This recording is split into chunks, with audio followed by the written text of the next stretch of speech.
All right, guys, so I've got another one for you.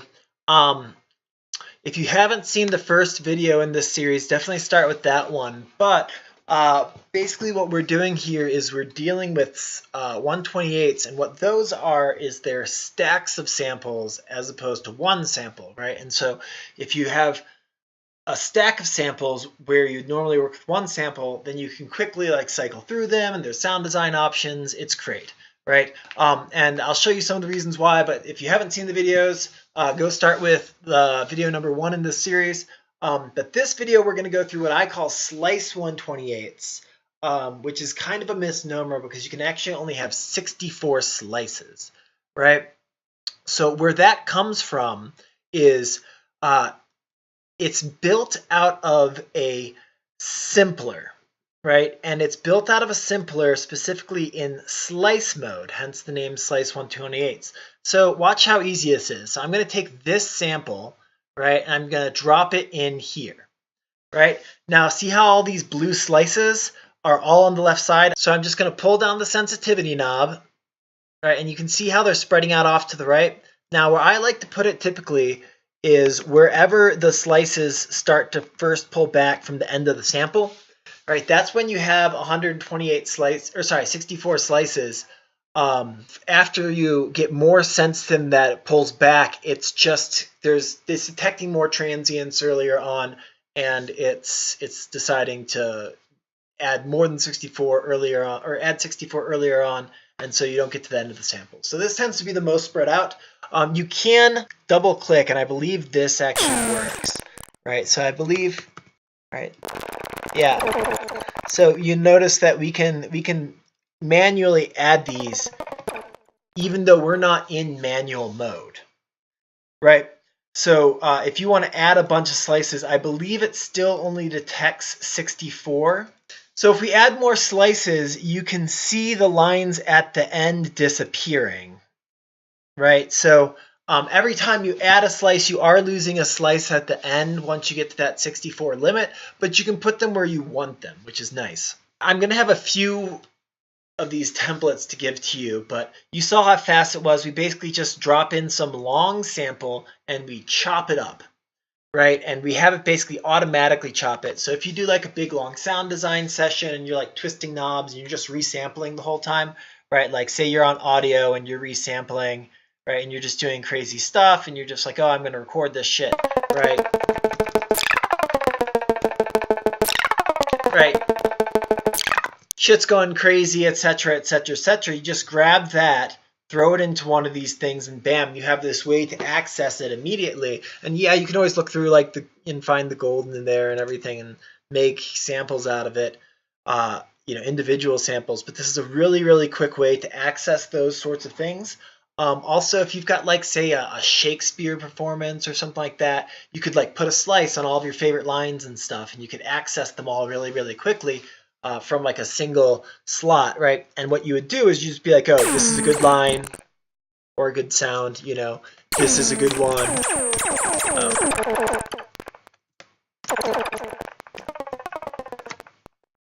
Right? I'll change this one so it's something good.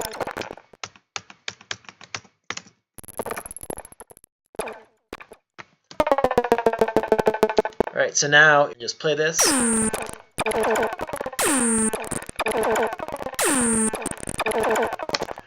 Right, and obviously this could be anything. This could be absolutely anything that you're doing these little slices of. So it's a cool way to sort of chop stuff up really, really quickly. And I'm going to provide a bunch of these templates for you, but this one in particular is layered with a regular 128, right? So if I wanted to combine these with a bunch of lasers, right, I've got these lasers by Mad Zach from his laser maker and the laser collection he has. It's freaking awesome. It's like $5. Go check it out. DJ Tech Tools, the laser maker by Mad Zach. I'm not paid by him or anything. It's just so much fun. It's like one of the most fun things to play with in Ableton. So yeah, you just distribute ranges equally by key for this 128. Quick pro tip, I like it to, you know, have exactly 128 samples. So I go where it starts doubling up, because this only has like 70 samples or something like that, right? It doesn't have a full 128, or it has like, I guess, 100, right? So, or less than that, right? So I think it's got like 50 or something. But if I duplicate this, right, then distribute ranges equally, I will have exactly 128 samples, and every single key will have a different sample that gets fired. Well, there are repeats, but every time you change notes, it'll be something different, which is what you want. You'll find it's frustrating when like a couple different notes that are right side by side play the same sample and you expect it to be different. So that's how you do that. But now we can crossfade between these banks, right? So this is the laser maker bank,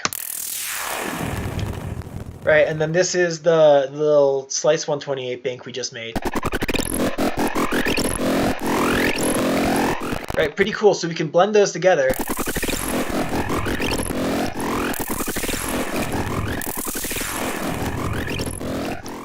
Right, pretty cool. All right, and then there's a bunch of stuff we can do from there. All right, we can like do the usual stuff. I'll let you explore these knobs. All right, so I kind of tried to get the same functionality on all the knobs so that they would all, but you know, one's a simpler and one's a sampler, so I couldn't quite do everything. So there's no FM on the simpler, for instance. Though maybe I could have done it somehow out of an LFO, but really would have been the same. So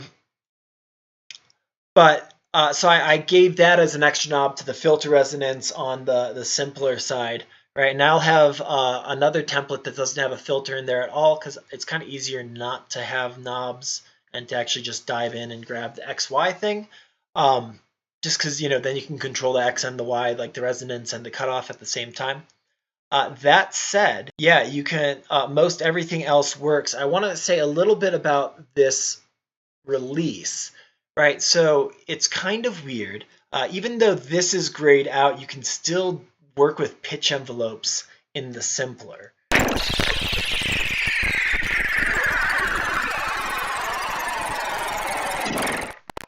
Right, so we can still work with the pitch envelopes in the simpler, right? And we can create really cool sounds just by using these pitch envelopes and such. And that works in the simpler and the sampler, even though the sampler is, or in the simpler, it's grayed out.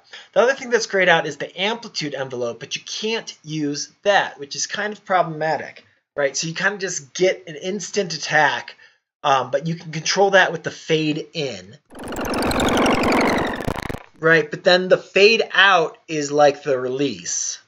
And that only goes up to 2 seconds, right? Which isn't very long. So what I did on this one is I calibrated the volume envelope on the 128 side to only go to 2 seconds so that their envelopes would match each other, right? And if you want to change that, just hit the map button and you can go up to 60 seconds on that, right? But I decided to have them match each other so that if you were crossfading between them, the envelopes would match and they would decay out together, assuming that's what you wanted, right? I felt like it would be pretty easy to change it on your own. Right, if we were to crossfade between the banks, right, even if we were down here, right, so you get a matching envelope. Unfortunately, it's only 2 seconds of decay time. Don't really know what else to tell you about that.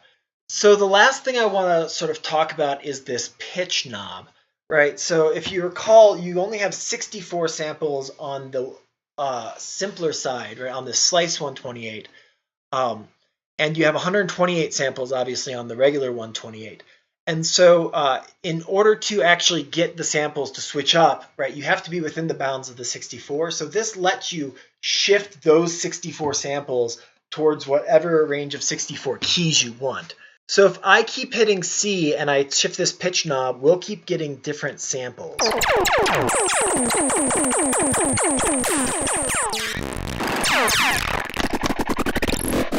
Right?